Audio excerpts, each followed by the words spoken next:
Hello વિદ્યાર્થી મિત્રો, એજ્યુકટેકનો ચેનલમાં આપનું સ્વાગત છે। આજે આપણે શીખીશું ધોરણ 7 વિષય અંગ્રેજીની તારીખ 24/8/2026ના રોજ લેવાનારી ત્રિમાસિક કસોટીના મોડેલ પ્રશ્નપત્રનું સોલ્યુશન। વિદ્યાર્થી મિત્રો, અહીં આપેલું પ્રશ્નપત્ર માત્ર નમૂનારૂપ છે। તેના આધારે તમે પરીક્ષાની તૈયારી કરી શકો છો। પરીક્ષામાં આ જ પેપર પૂછાશે નહીં। તો ચાલો શીખીએ 24/8 ને સોમવારના રોજ લેવાનારી કસોટીના પ્રશ્નપત્રનું સોલ્યુશન।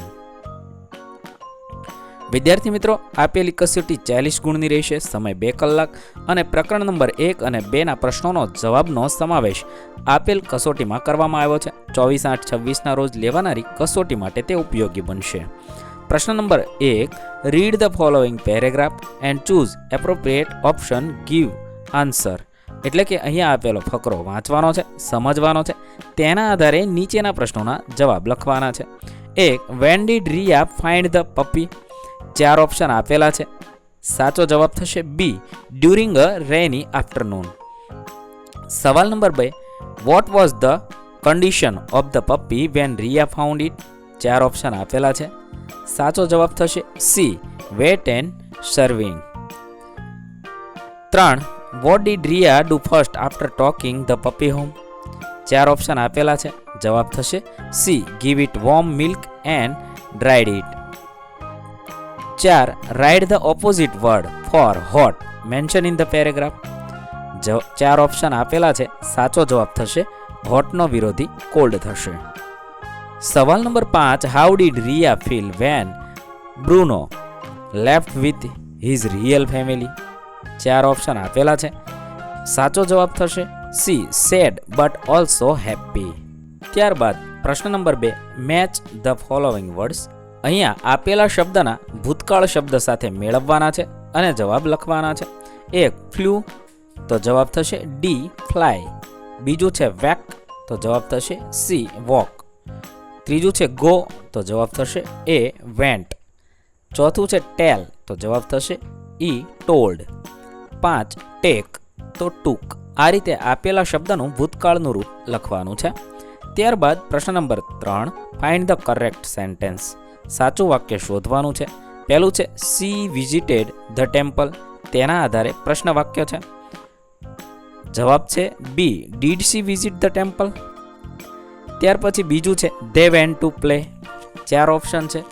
સાચો જવાબ થશે did they go to play, એટલે કે પ્રશ્ન વાક્ય બનાવેલું છે, સાચું આ રીતે બનાવી શકાય। ત્રીજું છે રાની ક્લીન્ડ ધ રૂમ, તેના આધારે પ્રશ્ન વાક્ય કયું બનાવી શકાય? જવાબ થશે C, did Rani clean the room. 4, you ate lunch, option જવાબ થશે A, did you eat lunch. 5, they saw the movie. 4 option છે। સાચો જવાબ થશે B, did they see the movie. ત્યારબાદ પ્રશ્ન number 4, rewrite the sentences using the word given the bracket. કૌંસમાં આપેલા શબ્દનો ઉપયોગ કરી આપેલું વાક્ય ફરીવાર લખવાનું છે। પહેલું, Shweta was present on Monday, તેની જગ્યાએ નિરાલી એન્ડ ઉષા લખવાનું છે, તો Nirali and Usha were present on Monday. બીજું છે Anil was at his farm last Sunday, Ramesh and Magan were at their farm last Sunday. 3, all student were happy, my friend was happy. 4, Kusum cooked dal bati yesterday, તો તેની જગ્યાએ માય મધર લખવાનું છે, my mother cooked dal bati yesterday. 5, Nirav told a story in prayer assembly, કૌંસમાં શબ્દ આપેલો છે અવર English teacher, તેના આધારે વાક્ય બનાવી શકાય our English teacher told a story in the prayer assembly. ત્યારબાદ પ્રશ્ન number 5, change the underline word with correct one. પહેલું છે who do you live. 3 option છે। જવાબ થશે વેર ડુ યુ લાઈવ, આ રીતે લખી શકાય। કૌંસમાં 3 ઓપ્શન છે, એમાંથી સાચો ઓપ્શન લીટી કરેલા શબ્દની જગ્યાએ મૂકી પ્રશ્ન વાક્ય બનાવવાનું છે। બીજું છે did you drew a picture, તો did you draw a picture. ત્રીજું છે did he dance, yes he did danced, તો યસ હી ડીડ ડાન્સ્ડ। ત્રીજું છે may I come in sir, may I come in sir, કેમ છે એની જગ્યાએ કમ લખવાનું છે। 5, what are you late today, તો સાચું થશે why are you late today. આ રીતે આપણે જે લીટી કરેલો શબ્દ છે ને એની જગ્યાએ બીજો શબ્દ મૂકી જવાબ લખવાનો છે। પ્રશ્ન number 6, prepare the dialogue as per the given information. આપેલા ઇન્ફોર્મેશનની આધારે આપણે ડાયલોગ બનાવવાનો છે. Meena, do you have apples and bananas? Shopkeeper say, yes I do. How many bananas do you want? તો મીના કહેશે, I want 1 dozen banana. Shopkeeper, how many apples do you want? Meena કહેશે, I want 2 kilograms apple. Shopkeeper, anything else? Meena, no thank you. How much do I have to pay? આવી રીતે આપણે ઇન્ફોર્મેશનને આધારે આગળ ફકરો બનાવી લખવાનો છે. ત્યારબાદ પ્રશ્ન number 7, write a rhyming word for the following words. Coat તો થોટ, રેડ તો બેડ, વ્યૂ તો ન્યૂ, સેંગ તો રેંગ, ફાઉન્ડ તો રાઉન્ડ. ત્યારબાદ પ્રશ્ન number 8, read the poem and answer the question. આપેલી પોએમ વાંચવાની છે અને તેના આધારે નીચેના પ્રશ્નોના જવાબ લખવાના છે.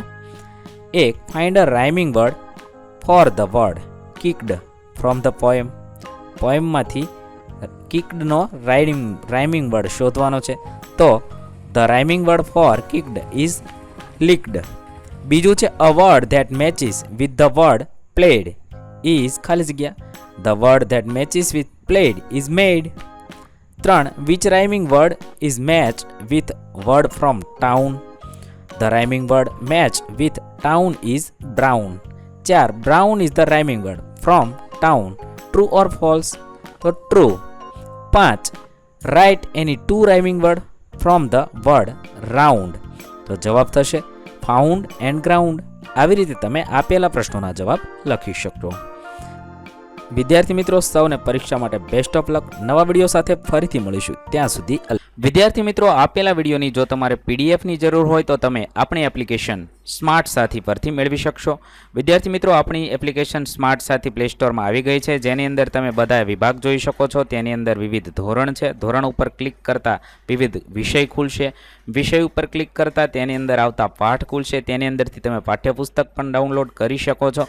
તેની અંદર આપેલા પાઠમાં ક્લિક કરતાં તમે પાઠની પીડીએફ, સ્વાધ્યાયની પીડીએફ, સ્વાધ્યાયન પોથીની પીડીએફ, પાઠના વિવિધ વિડીયોઝ, સ્વાધ્યાયના વિડીયોઝ, સ્વાધ્યાયન પોથીના વિડીયોઝ બધું જોઈ શકો છો અને ડાઉનલોડ પણ માત્ર એક ક્લિકમાં કરી શકો છો. વિદ્યાર્થી મિત્રો, આપણી એપને સપોર્ટ કરજો, ડાઉનલોડ કરજો.